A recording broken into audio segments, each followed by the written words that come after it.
Bismillahirrahmanirrahim. Assalamualaikum warahmatullahi wabarakatuh. Mari kita awali kajian kita dengan baca basmalah. Bismillahirrahmanirrahim.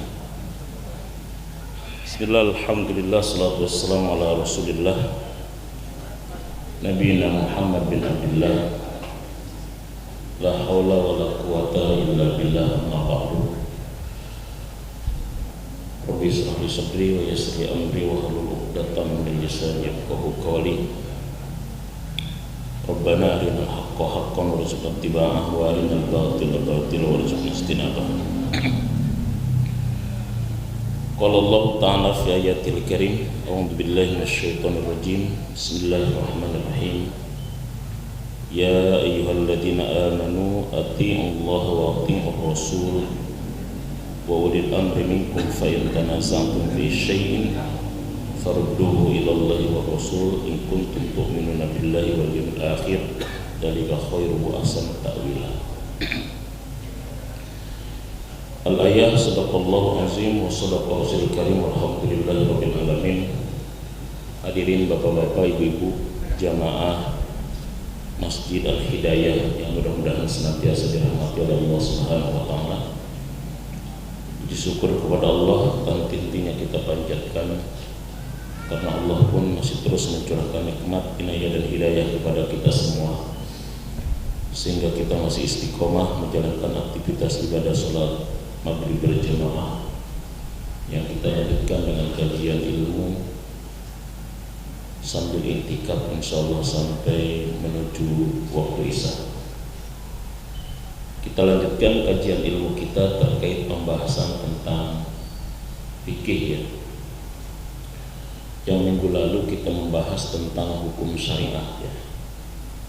Karena salah satu ataupun makna fikih itu adalah ilmu yang membahas tentang hukum-hukum syariah. Ilmun bi ahkam syar'iyyah al-amaliyah al-muktasabu min adillatiha at-tafsiriyah. Jadi fikih itu adalah ilmu yang mengkaji, yang membahas tentang hukum-hukum syariat yang praktis, yang amaliyah, yang diambil, digali dari dalil-dalil yang terperinci.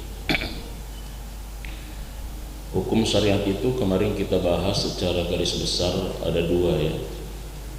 Satu hukum taklifi, tuntutan kepada seorang hamba ataupun mukallaf terkait dengan perintah ya, mengerjakan sesuatu atau meninggalkan atau memilih antara mengerjakan dan meninggalkannya, yang di dalam hukum Islam atau fikih Islam itu dikenal dengan ahkamul khamsah, hukum yang 5, yaitu wajib, manduh, haram, makruh dan mubah, yang dikenal dengan ahkamul khamsah. Nah, inilah hukum yang dikenal di dalam literatur Islam, hukum yang dikenal dari para ulama salaf sampai khalaf,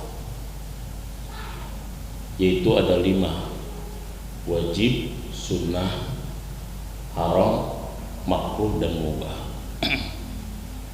Jadi bukan dua ya, bid'ah ataupun sunnah. Bahkan Syekh Izzuddin ya, bin Abdissalam, bahwa yang wafat pada tahun 600-an Hijriah, bid'ah itu bukan suatu hukum, tapi bid'ah itu adalah objek hukum. Bisa dihukumi wajib, bisa dihukumi sunnah, bisa dihukumi haram, bisa dihukumi makruh, dan bisa dihukumi mubah. Karena bid'ah itu kan perkara yang baru. Al-muhdasah itu perkara yang baru. Jadi perkara yang baru itu bukan hukum, tapi dia objek hukum. Misalkan perkara yang baru itu adalah tentang ilmu nahwu misalnya. Ilmu nahwu ilmu shorof untuk mengetahui tentang susunan kalimat, cara membaca kalimat dalam bahasa Arab, sampai muncul seperti saat ini gitu ya, tulisan Quran, tulisan kitab-kitab yang berharokat. Maka kata beliau, untuk bisa membaca Quran, untuk bisa membaca hadis Nabi Sallallahu Alaihi Wasallam, dan tidak bisa membacanya kecuali dengan ilmu itu, maka ilmu nahu dan shorof itu walaupun tidak ada di zaman Nabi, ya baru ada pada masa Abu Aswad Ad-Duali, maka ilmu itu bid'ah baru, tetapi adalah bid'ah yang wajib. Ya begitu. Di zaman Rasul mungkin tidak ada universitas seperti sekarang. Di zaman Rasul tidak ada pesantren. Di zaman Rasul tidak ada sekolah sebagai lembaga pendidikan. Yang ada hanyalah masjid misalnya. Maka pesantren, sekolah atau universitas seperti saat ini adalah perkara baru, bid'ah. Tetapi hukumnya bisa menjadi sunnah, karena bagus-bagus masjid tapi tidak diisi, tidak ada yang mengisinya, juga kurang begitu bermanfaat. Jadi makanya Izzuddin bin Abdissalam yang wafat tahun 600-an dikenal dengan Sultanul Ulama, pimpinannya para ulama pada abad ke-6 Hijriah, itu mengatakan bahwa bid'ah itu bukan hukum, tapi dia adalah apa? Objek hukum. Tapi hukum itu adalah ahkamul khamsah atau taklifi dan juga hukum wadi. Nah, hukum wadi itu adalah sesuatu yang kemarin kita sudah bahas ya. Ketetapan ya sesuatu terhadap sesuatu yang lain yang terikat dengan sebab, syarat dan juga mani.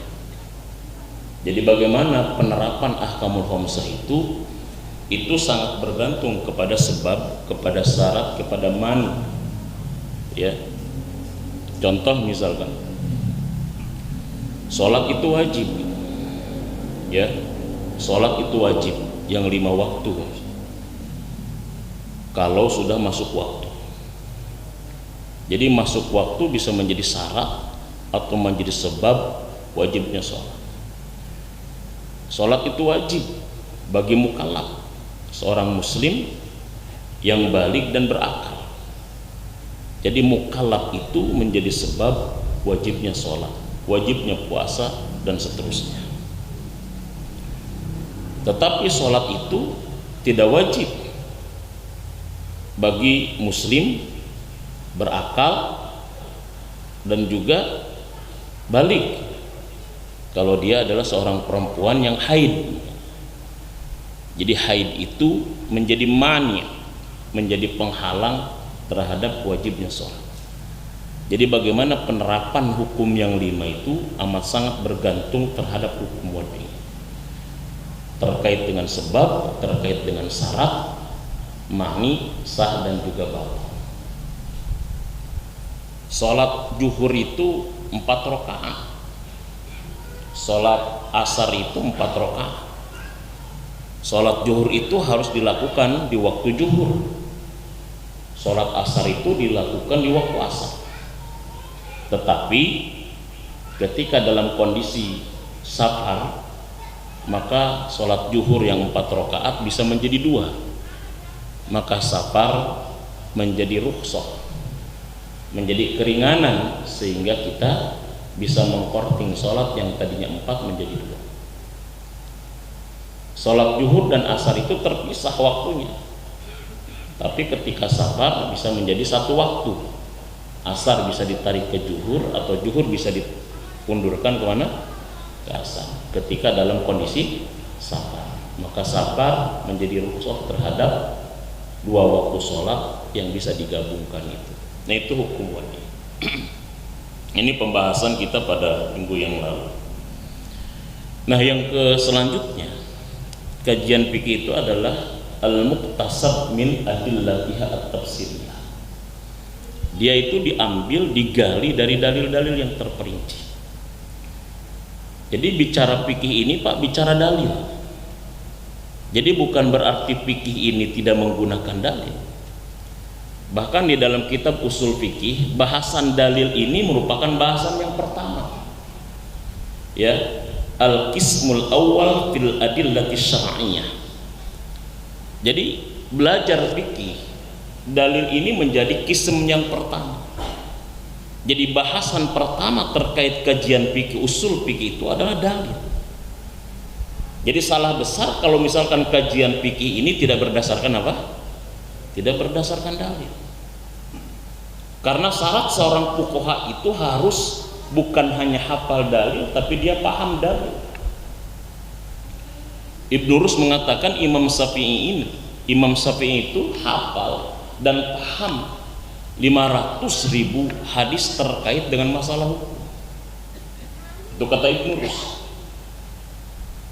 Imam Malik itu hafal dan paham 1 juta hadis. Begitupun Imam Ahmad bin Hanbal, begitupun Imam Abu Hanifah dan yang lain. Jadi syarat menjadi fuqaha itu bukan hanya hafal hadis, tapi dia paham hadis. Jadi jangan sampai kita simpulkan bahwa para ulama mazhab itu tidak paham apa? Tidak paham hadis. Mereka adalah ulama-ulama yang hafal hadis plus juga paham hadis. Dari mana Imam Bukhari mendapatkan hadis kalau bukan dari ulama yang 4? Karena mereka adalah generasi salaf pertama, sedangkan Imam Bukhari adalah abad keduaan ke sini, 240. Bahkan kita kadang-kadang suka salah memahami ucapan Imam Asy-Syafi'i rahimahullah yang mengatakan idza sahhal hadis fahuwa madhhabi. Apabila hadis itu sahih, maka dia mazhabku. Ini kadang-kadang hadis ini selalu digunakan seolah-olah Imam Syafi'i itu tidak banyak paham dan ngerti atau hafal tentang apa? Hadis sahih. Ini kan populer sekali ucapannya Imam Syafi'i yang mengatakan idza sahhal hadis bahwa mazhabi. Kalau hadis itu sahih, maka dia mazhabku. Seolah-olah Imam Asy-Syafi'i rahimahullah tidak paham dan tidak hafal banyak hadis sahih. Makanya kalau ingin tahu tentang maksud daripada ucapan Imam Syafi'i, yaitu harus muridnya.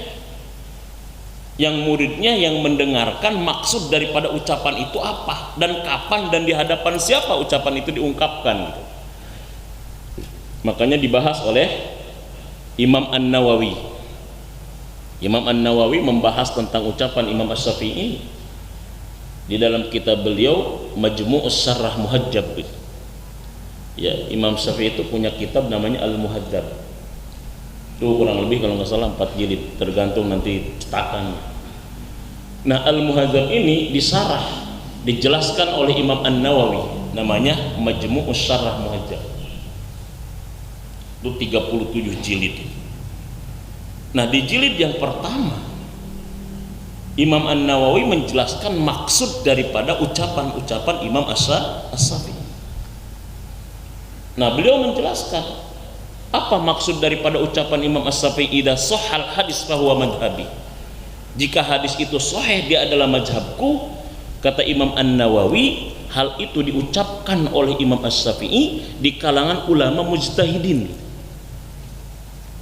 Di kalangan ulama mujtahidin yang rata-rata mereka tahu tentang hadis sahih dan banyak hafal tentang hadis sahih.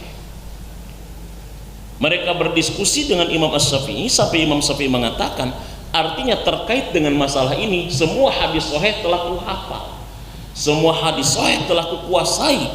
Kalau memang ada hadis sahih yang lain yang lebih sahih, aku akan ikut kepada pendapatmu dengan hadis itu. Maka dia mengatakan idza sahhal hadis bahwa mazhabi. Jika hadis itu sahih atau paling sahih di antara hadis yang ku ketahui, maka itu adalah mazhabku. Bukan dikatakan kepada orang yang tidak paham hadis, kepada orang yang amat sangat paham terkait itu. Tetapi kan ucapan ini selalu digunakan seolah-olah Imam Asy-Syafi'i kurang begitu memahami terhadap hadis-hadis sahih. Padahal kata Ibnu Rus 500.000 hadis terkait hukum ada di kepalanya Imam Asy-Syafi'i rahimahullah. Jadi bicara tentang fikih, bicara tentang dalil. Makanya dari definisinya itu dikatakan apa? Idza sah apa? Al-muktasab min adillatiha at-tafsiriyah. Fikih itu digali, diambil dari dalil-dalil yang terperinci. Jadi bukan hanya dalil yang umum, Pak, tapi dalil yang terperinci. Nah, di dalam fikih ini bukan hanya sekedar kita bahas tentang dalil, tetapi juga dibahas tentang bagaimana cara menggunakan dalil. Senjatanya canggih, Pak. Senjata yang paling canggih itu senjata apa, Pak? AK-16 misalnya. Tapi kita tidak bisa menggunakan senjata itu gitu, sama aja. Senjatanya canggih, tapi kalau misalkan digunakan dipukulin gitu. Apa bedanya dengan balok gitu loh kalau gitu gitu. Dalilnya sahih, tapi tidak bisa memahami dalil itu juga berbahaya. Ya, jadi bukan hanya sekedar tahu dalil, tapi kita harus tahu bagaimana cara menggunakan dalil dan bagaimana cara memahami dalil. Kalau saya mengilustrasikan dalil itu begini. Ya, kita udah bahas di permulaan itu ya. Hadis itu bisa membahayakan, bahkan bisa menyesatkan, kata Sufyan bin Uyainah. Ya, illa lil fuqaha, kecuali bagi ahli fikih. Misalkan gini Pak, ilustrasinya. Dalil ini kan taruhlah dia adalah merupakan bahan baku lah. Ya, dia merupakan bahannya. Dalil Quran, dalil sunnah. Kalau dalam ilmu kesehatan misalkan, yang gampang, kita sakit perut misalkan, kita searching misalkan ya, kita googling misalkan obat sakit perut itu kira-kira apa misalkan. Nah, pas ketika kita searching, kita googling bisa obat sakit perut itu ketemu. Salah satu obat sakit perut itu, obat alami itu adalah apa? Daun jambu klutuk misalkan. Daun jambu klutuk misalkan. Apakah setelah kita tahu daun jambu klutuk bahwa dia adalah obat sakit perut, ketika kita sakit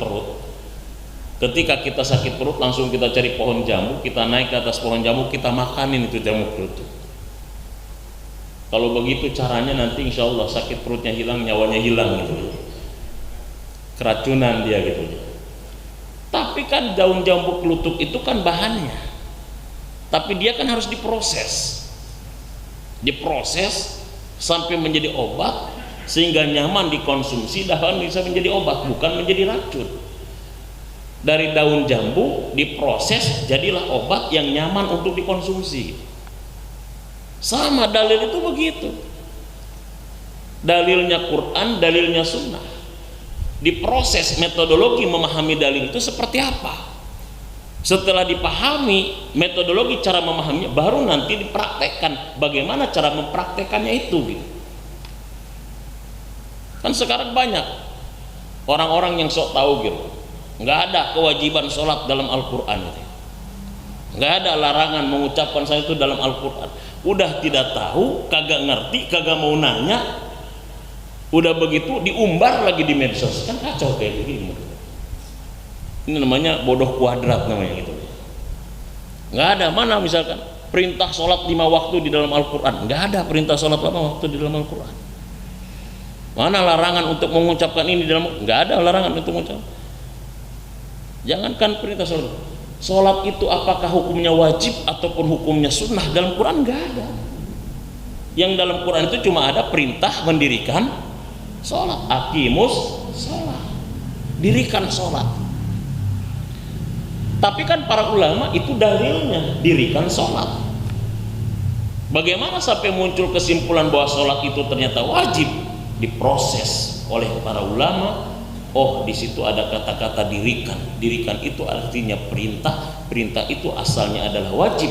Maka disitulah karena ada perintah dan tidak ada qarinah, maka hukum sholat adalah wajib. Al aslu fil amri lil wujub. Asal daripada perintah adalah wajib.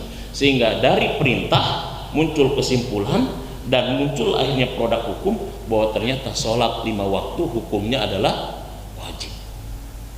Jadi begitu Pak. Nggak bisa kita dalil langsung praktek, dalil langsung diamalkan, dalil diproses kemudian diamalkan. Begitu caranya. Bahan bakunya adalah daun jambu klutuk, diproses jadi produk obat, dikonsumsi, kemudian aman dan juga bisa menyembuhkan dan menyehatkan. Kan begitu Ustaz. Nah, jadi sekali lagi, bicara tentang fikih adalah bicara tentang dalil. Bukan hanya dalil dalam pengertian yang global yang kita ketahui, tapi sampai detilnya dalil itu. Karena dalil yang kita kaji ini kan berbahasa Arab, baik Quran maupun Sunnah adalah berbahasa Arab. Berbahasa Arab. Namanya bahasa Arab itu ada teksnya, itu ada johir nasnya, itu ada juga makna konteksnya. Karena kalau kita pahami juga dari sisi teksnya saja, itu juga bisa berbahaya. Jangan sampai kita mengatakan tidak ada larangan untuk memukul orang tua. Tidak ada larangan kita untuk melawan orang tua. Yang ada itu larangan untuk berkata kepada orang tua. Quran hanya melarang wala taqul lahuma uffin. Jangan kau berkata kepada kedua orang tua. Dalam Quran tidak ada larangan kita untuk memukul orang tua. Yang dilarang cuma berkata kepada kedua orang tua. Kan kacau kalau kayak begini ya. Karena teks dalilnya adalah larangan berkata Selain daripada itu tidak ada larangan. Nah, ini kan berbahaya kalau begitu. Teksnya misalkan begitu, tapi makna konteksnya itu jauh lebih dari itu. Yang dimaksud bukan larangan tapi yang dimaksud adalah menyakiti. Kalau saja bisa menyakiti, apalagi lebih dari kata jauh bisa menyakiti dan lebih menyakiti kepada orang. Nah, oleh karena itu maka dalil ini di dalam bahasan fikih dan usul fikih Pak ada 3 ya, secara garis besar. Pertama, dalil dari sisi asal usulnya ya. Asal usul dalil itu ada 2. Satu dalil naqli Al-Quran dan Sunnah, yang kedua dalil akli, akal. Ya, dari dalil yang pertama dilihat dari sisi apanya? Asal usul. Satu ada dalil naqli, yang kedua ada dalil akli. Dalil naqli itu adalah dalil yang berasal dari Quran dan Sunnah. Di zaman Rasulullah SAW ya dalil itu cuma 2, satu Quran, yang kedua Rasul. Jadi kalau misalkan tidak ada Al-Quran, mereka bertanya kepada Rasul. Ya, jadi gampang para sahabat itu kalau ada masalah langsung bertanya kepada Rasul, karena Rasulnya ada. Ya, jadi cuma 2 sumber hukum di masa Rasulullah SAW. Yang kedua, dalil akli. Dari dalil akli inilah muncul namanya ijtihad, muncul namanya ijma, nanti muncul namanya qiyas. Nanti kita belajar tentang sumber hukum ya. Jadi kita belajar tentang dalil dulu. Jadi dalil dari asal usulnya ada 2. Satu dalil dalil naqli Al-Quran dan Sunnah, yang kedua dalil akal. Akal itu harus tunduk Pak kepada Quran dan Sunnah yang sahih. Tetapi memahami Quran dan Sunnah ini butuh akal. Akal itu tunduk ketika dalilnya itu sahih. Ketika berasal dari Quran, akal harus tunduk kepada Quran, akal harus tunduk kepada hadis yang sahih. Tetapi memahami Quran dan hadis butuh akal. Karena agama Islam itu agama untuk orang berakal. Wad'un ilahiyun yusaku li zawil uquli li sa'adatihim dunyan wa ukhran. Islam itu adalah wad'u ilahiyun, aturan-aturan Allah yang bersumber dari Allah. Yusaku li zawil uqul, yang diserahkan kepada orang yang berakal. Jadi Islam itu adalah wahyu, agama yang bersumber dari Allah untuk orang berakal. Makanya orang yang tidak berakal tidak ada ketentuan dan kewajiban menjalankan Islam. Makanya akal ini adalah merupakan harta yang mahal dalam agama kita. Dalam diri kita yang paling mahal itu apanya? Akal. Ad-dinu aklun ladina liman la aqla lahu. Agama itu adalah, dan tidak ada agama bagi orang yang tidak berakal. Makanya tidak mesti jadi liberal untuk kita berpikir rasional. Islam itu amat sangat rasional. Bahkan Tuhannya umat Islam itu Tuhan yang paling rasional dibandingkan Tuhan yang lain. Tidak mesti kita jadi liberal agar bisa berpikir rasional. Tidak mesti kita harus jadi ateis agar bisa berpikir logis misalnya. Tidak perlu. Karena Islam sendiri agama yang sangat rasional, memang diperuntukkan untuk orang-orang yang berakal. Sampai ada dalil akli. Makanya muncul namanya ijma, muncul namanya qiyas. Dalil akli ini hadisnya sahih. Ketika Rasulullah SAW mau mengutus sahabat yang bernama siapa? Mu'adz bin Jabal radhiyallahu an Mu'adz bin Jabal anna Rasulullah SAW lamma ba'asahu ilal Yaman. Dari Mu'adz bin Jabal ketika Rasulullah SAW mengutus beliau ke Yaman. Jadi beliau mau diutus ke Yaman. Ya, yang sekarang di Yaman itu banyak habaib, Itarim. Qala, Rasul bertanya dulu. Sebelum dia diutus ke Yaman ditanya dulu sama Rasulullah SAW. Bahasa kitanya fit and proper test. Sebelum Rasul mengutus sahabatnya untuk berdakwah, maka Rasul uji dulu sahabat ini. Kata Rasulullah, kaifa taqdi idza aradalaka qada. Wahai Mu'adz, bagaimana kau memutuskan sesuatu apabila diserahkan kepadamu sebuah keputusan hukum, sebuah masalah hukum. Kaifa taqdi idza aradalaka qada. Qala aqdi bi kitabillah. Kata Mu'adz, aku akan putuskan masalah itu dengan kitab Allah. Fa illam tajid, kalau kau tidak menemukan dalilnya dalam kitab Allah, dalam Al-Quran, apa? Qala fa bi sunnati Rasulillah, aku akan putuskan dengan sunnahnya Rasulullah.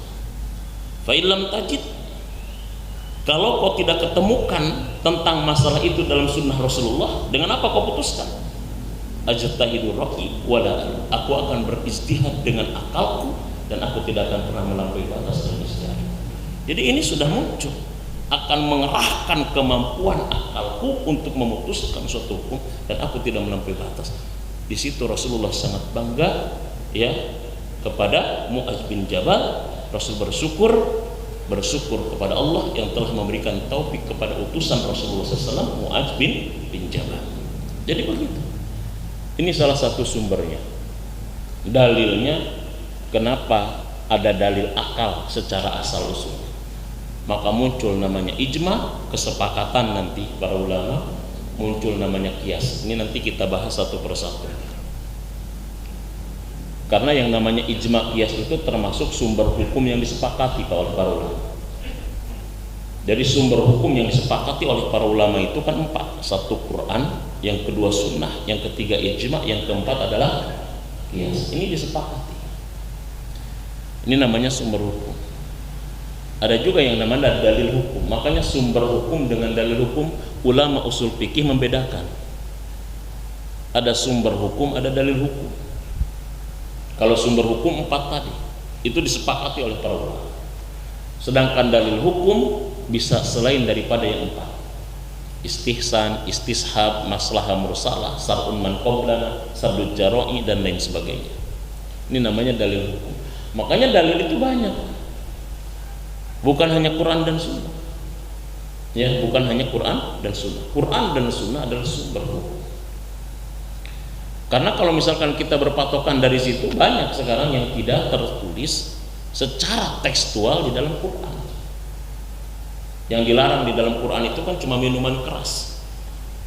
Tentang sabu ada nggak dalam Quran kira-kira?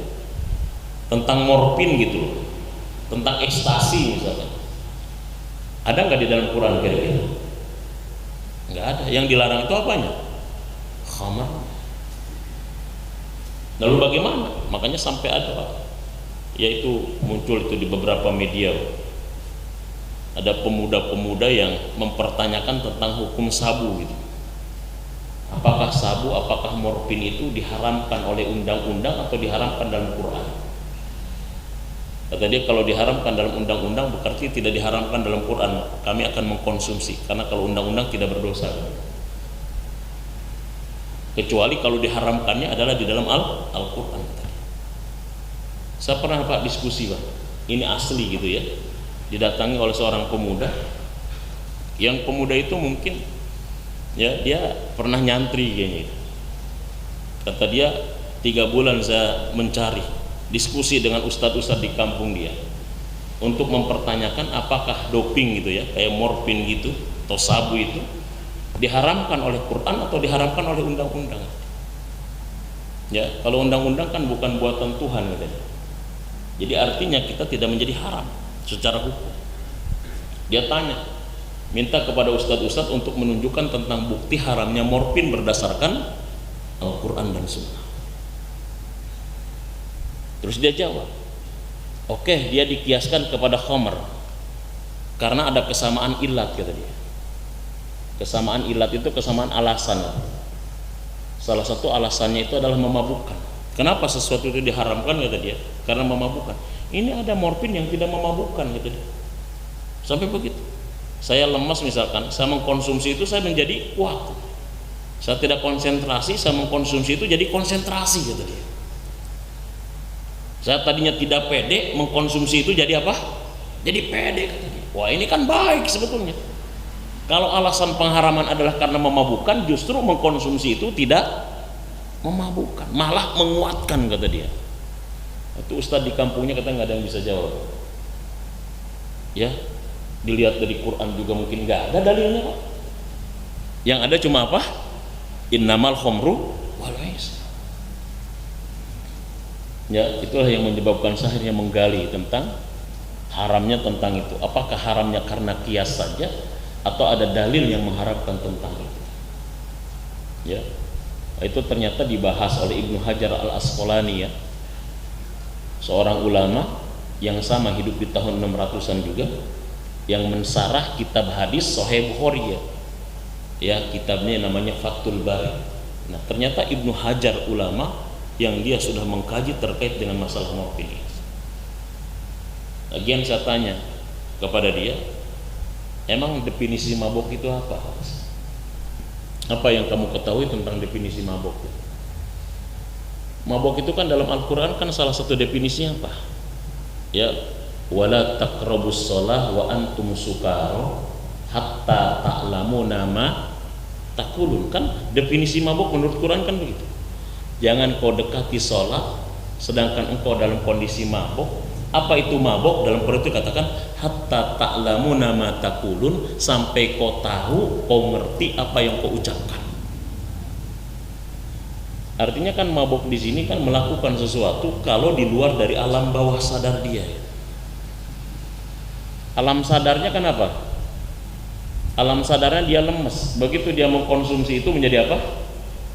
Menjadi kuat. Itu kan artinya kuatnya dia bukan berdasarkan alam sadar, tapi alam bawah sadar. Alam sadar dia kan apa, Pak? Tidak pede. Begitu dia mengkonsumsi itu menjadi apa? Jadi pede dia bukan berdasarkan dorongan alam, tapi alam bawah sadar. Artinya dia dalam kondisi seperti itu. Sama juga namanya mabuk. Ya, jadi nanti ada kesamaan ilat, ya. Nah, itu nanti dibahas di dalam masalah kias. Itu yang pertama, ya. Yang pertama. Yang kedua, dalil itu bisa dilihat yang kedua, Pak, dari sisi kehujahannya. Dari sisi kehujahan. Sepakat kita semua bahwa Quran itu adalah qat'i, Pak. Quran itu adalah qat'i, Quran itu adalah pasti gitu. Nggak bisa ditawar-tawar. Tapi pemahaman terkait dengan ayat-ayat Quran ini, Pak, ada dua.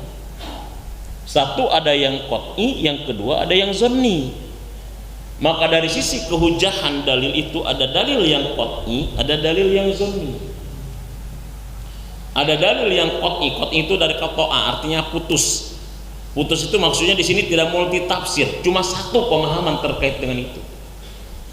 Kalau zanni ini artinya kan dugaan, artinya ada makna lain di balik makna itu zanni. Nah, kalau kita paham tentang ini, Pak, kita akan sadar bahwa perbedaan itu suatu keniscayaan gitu. Misalkan awala mastumun nisa fatayammamu sa'idan. Saya tanya kira-kira ini dalilnya qat'i atau zanni secara kehujahan itu? Kan ada zanni, ada yang memahami lamastumun nisa itu sentuhan, ada yang memahami lamastumun nisa itu apa? Berhubungan suami istri, jima namanya. Sehingga yang memahami bahwa lamastumun nisa itu adalah jima, maka dia ketika bersentuhan dengan wanita yang bukan muhrim atau mahramnya, maka dia tidak apa? Tidak batal wudu. Tapi yang memahami lamastumun nisa itu adalah sentuhan, maka ketika dia bersentuhan dengan wanita yang bukan mahram, maka dia batal wudu. Dan sampai kita gali kemanapun selalu memunculkan dua ini namanya zonni, sehingga tidak bisa dipaksakan gitu, nggak bisa dipaksakan. Makanya kan materi kita ya, yang saya diamanahi oleh DKM itu kan terkait dengan fikih kontemporer ya. Jadi sebelum kita masuk kepada materi kita harus paham pengantarnya dulu ya, fikih kontemporer atau fikih apa yang saya kemarin terima itu fikih muqarronah ya.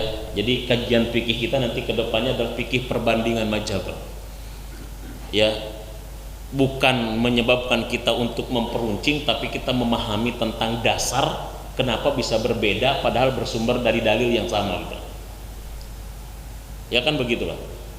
Jadi kan dalilnya sama Quran, bahkan ayatnya sama, suratnya sama, ayatnya sama, kenapa bisa jadi berbeda? Jadi kita supaya memunculkan, supaya kita memiliki wawasan gitu, sehingga kita toleran. Karena 4 mazhab itu kan berbeda, tapi mereka kenapa tidak saling menghujat? Mereka toleran. Justru semakin banyak perbedaan yang luar biasa itu semakin memunculkan tentang khasanah keilmuan dalam Islam yang sangat luar biasa. Nah, jadi materi kita kan begitu. Jadi saya diamanahi itu untuk membahas tentang fikih kontemporer atau fikih muqarronah. Tapi kan sebelum sampai kita kepada materi itu, kita perlu tahu dulu tentang fikihnya, tentang dalilnya dan lain sebagainya. Nanti kita akan bahas kenapa bisa terjadi berbeda padahal ayatnya sama gitu. Tadi itu kenapa dalil lamastumun nisa itu muncul hukum yang berbeda. Yang satu bersentuhan batal, yang satu bersentuhan tidak batal. Kenapa dari dalil yang sama, kenapa muncul perbedaan tentang jumlah orang yang sholat Jumat? Ada yang mengatakan sholat Jumat itu kata Imam Syafi'i 40, kata Imam Abu Hanifah cukup 3, kata Imam Maliki 12, padahal dalilnya sama gitu. Dalil kitabnya itu sama, dalil dari nabinya sama. Kenapa kok bisa muncul perbedaan yang begitu?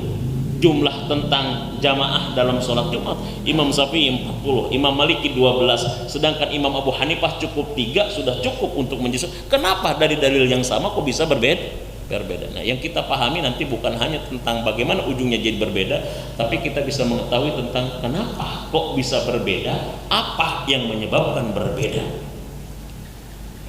Kan di situ nantinya. Sehingga kita nanti bisa toleran. Jadi kalau ke agama lain kita didorong untuk toleran, makanya aneh kalau sesama muslim kita tidak bisa toleran. Kita kan sekarang begitu. Berbeda agama kita suruh toleran, berbeda Tuhan, berbeda keyakinan kita didorong untuk, tapi kenapa dengan sesama muslim yang Tuhannya sama, kitabnya sama, nabinya sama, kenapa kita kok tidak bisa toleran? Ini kan yang aneh kita di tengah kita. Di tengah tubuh umat kita diperuncing, tapi kepada yang lain kita disuruh didorong untuk toleran. Dan ada umat Islam yang tidak toleran, padahal itu dalam ranah perbedaan, bukan dalam ranah penyimpangan. Kita tidak toleran itu dalam ranah penyimpangan, Pak. Tapi kalau yang berbeda toleran. Kalau ada orang tahiyat pakai jempol, Pak, itu baru kita salahin. Kalau dia tahiyatnya pakai telunjuk, Pak, mau goyang kek, kiri kanan naik turun naik kek, nggak jadi masalah selama pakai apa? Pakai telunjuk. Kecuali dia kalau pakai jempol gitu, baru kita, ini kenapa pakai jempol? Dalilnya apa? Kan itu masalahnya. Selama pakai telunjuk nggak jadi masalah. Mau goyangnya naik turun, mau goyangnya kiri kanan nggak jadi masalah. Kan kita begitu masalahnya. Ini namanya perbedaan, bukan penyimpangan gitu. Yang penting sholat subuhnya 2 rakaat. Dia mau pakai kunut kek mau tidak pakai kunut, itu namanya perbedaan, bukan penyimpangan. Kecuali dia sholat subuhnya setengah rakaat gitu. Kan ini kita kadang-kadang tidak tahu. Makanya disinilah pentingnya mana yang usul, mana yang furu. Nah itu nanti dalam fikih muqarronah kita bahas gitu, kita kaji. Ini kan baru 3 kali pertemuan kalau nggak salah ya Pak ya, baru 3 kali pertemuan kita, masih pengantar gitu, masih kita bahas tentang dalil gitu. Nah jadi begitu. Nah jadi dalil itu secara kehujahan ada yang qat'iyud dilalah, pasti tidak multitafsir. Biasanya seperti dalil terkait dengan masalah waris itu tidak multitafsir. Ya, dalil tentang kafarat orang yang melanggar haji misalkan, disuruh dia berpuasa 10 hari, 3 hari ketika hajinya, 7 hari ketika pulang ke tanah airnya. Nah, itu tidak multitafsir. Tapi dalil-dalil terkait dengan yang lain, terkait dengan hukum, banyak juga yang zonni, yang dia bukan bermakna satu tapi lebih daripada satu. Ini dari sisi kehujahan. Yang ketiga, dalil dari sisi ruang lingkupnya. Ada namanya dalil kulli, dalil umum, ada namanya dalil juz'i, dalil khusus. Dalil umum itu begini, Pak. Di dalam kitab Targhib wa Tarhib, ya saya baca, dah lama, Sahih Targhib wa Tarhib, Targhib wa Tarhib. Itu ada dalil begini. Mungkin dalam kitab lain juga ada. Baina kulli adanaini as-shalah. Baina kulli adanaini as-shalah, sampai 3 kali enggak, kalau nggak salah Nabi mengucapkan. Di antara 2 azan itu ada sholat. Di antara 2 azan itu ada sholat. Sampai 3 kali Nabi ungkapkan itu. Yang dimaksud dengan 2 azan itu apa, Pak? Itu hadisnya sahih. Azan dan iqamat. Sholat di antara 2 azan, azan dan iqamat namanya sholat apa, Pak? Sholat apa? Qobliyah. Artinya kalau berdasarkan hadis ini, berarti semua sholat itu ada apanya? Ada qobliyahnya. Ini hadisnya sahih. Jadi seandainya tidak ada hadis sahih yang menegaskan tentang qobliyah maghrib secara khusus, tidak ada hadis terkait dengan qobliyah asar secara khusus, tidak ada hadis yang menjelaskan qobliyah Jumat secara khusus, tapi ketika ada dalil umum yang mengatakan setiap di antara 2 azan ada sholat, ini menunjukkan berdasarkan dalil umum ada sholat setelah azan. Artinya setiap sholat fardu ada apanya? Ada qobliyah. Tapi tidak setiap sholat fardu ada ba'diyahnya. Cuma nanti ketika dikhususkan ada hadis yang menegaskan itu, maka ulama akhirnya membagi. Ada sunnah yang muakkad ke hukumnya, ada sunnah yang goer. Atau contoh lagi misalkan, kita tidak ada dalil khusus tentang puasa di bulan Rajab misalkan, tidak ada dalil khusus tentang puasa di bulan Muharram misalkan, tidak ada dalil khusus tentang puasa di bulan Dzulqa'dah atau Dzulhijjah, tapi ada dalil umum yang mengatakan, kata Nabi, summu sahrul haram, berpuasalah kalian pada bulan-bulan haram. Hadisnya sahih. Tinggal kita lihat apa yang dimaksud dengan bulan apa? Bulan haram. Nabi memerintah, berpuasalah kalian di bulan-bulan haram, kata Nabi. Tapi enggak ada dalil khususnya tentang puasa Rajab. Tetapi ketika ada dalil umum yang mengatakan perintah kita berpuasa di bulan haram, tinggal kita apa? Apa yang dimaksud? Apa saja termasuk bulan-bulan haram? Oh, ternyata dalam hadis Bukhari yang disebut dengan bulan haram itu 1 Dzulqa'dah, Dzulhijjah, Rajab, dan juga Muharram. Berdasarkan hadis umum ini berarti boleh kita puasa di bulan apa? Rajab, karena masuk dalam kategori bulan. Jadi dalil itu begitu, Pak. Ada dalil kulli namanya, dalil yang umum, ada dalil juz'i namanya dalil yang khusus. Dilihat sesuai ruang lingkup. Nah, jadi begitu dalil itu. Setelah kita tahu dalil, gimana cara memahami dalil? Gimana cara menggunakan dalil? Bagaimana metode memahami dalil-dalil itu? Jadi tidak cukup kita hanya tahu dalil, kemudian kita beramal dengan dalil berdasarkan pemahaman kita, tapi kita perlu tahu bagaimana cara memahami dalil-dalil tersebut. Imam Suyuti mengatakan dalam kitabnya Al-Itqan fi Ulumil Quran, ilmu terkait dengan Quran itu ada 80 cabang. Yang ini masih bisa kata dia, masih bisa untuk dijabarkan lagi sampai 300 cabang. Bahkan Dr. Yusuf Al-Qaradawi, ada bukunya namanya Kaifa Nata'ammal Ma'as Sunnah. Dr. Yusuf Al-Qaradawi ada buku Kaifa Nata'ammal Ma'as Sunnah, bagaimana kita seharusnya berinteraksi dengan sunnah. Kalau nggak salah di situ ada 27 cara bagaimana cara berinteraksi kita dengan sunnah. 27 cara berinteraksi dengan sunnah. Tidak bisa hanya satu sunnah kita pahami kemudian kita bisa amalkan seperti itu, tapi perlu alat dan metodologi bagaimana memahami sunnah yang sebenarnya dan sesungguhnya. Nah ini insyaallah ya kita akan lanjut lagi ya kajian terkait ini pada pertemuan yang akan datang insya Allah tahun depan lah kurang lebih ya, nanti setahun tahun lagi kita bertemu insya Allah. Jadi kajian fikih ini penting, kajian fikih ini penting karena hadis-hadis maupun Quran itu ya tidak bisa dipahami secara letterlek dan tekstual karena dia adalah berbahasa Arab yang perlu alat yang telah digunakan oleh para ulama ya di dalam memahami Al-Quran dan Sunnah supaya kita tidak salah paham ya, supaya tidak salah paham karena banyak aliran-aliran yang menyimpang itu bukan tidak pakai Quran ya. Jabariyah, Qadariyah itu bukan tidak pakai Quran, Mu'tazilah itu bukan tidak pakai Quran, Syiah itu bukan tidak pakai Quran, ingkar sunnah itu bukan tidak pakai Quran. Ingkar sunnah itu pakai Quran tapi dia ingkar. Qadariyah, Jabariyah itu pakai Quran, bahkan Khawarij itu juga pakai Quran, tapi kenapa mereka bisa menyimpang dari ajaran Islam dan ahli sunnah wal jamaah? Disebabkan karena memahami Quran dan sunnah Nabi tidak berdasarkan pemahaman-pemahaman para ahli fikih. Itu barangkali yang bisa disampaikan. Mudah-mudahan ada manfaatnya bagi kita semua. Yang benar dari Allah, yang salah semata-mata kebodohan saya sendiri. Karena waktu sudah isya, mari kita tutup dengan kafaratul majlis. Subhanakallahumma rabbana wa bihamdika la ilaha illa anta astaghfiruka wa atubu ilaik. Assalamualaikum warahmatullahi wabarakatuh.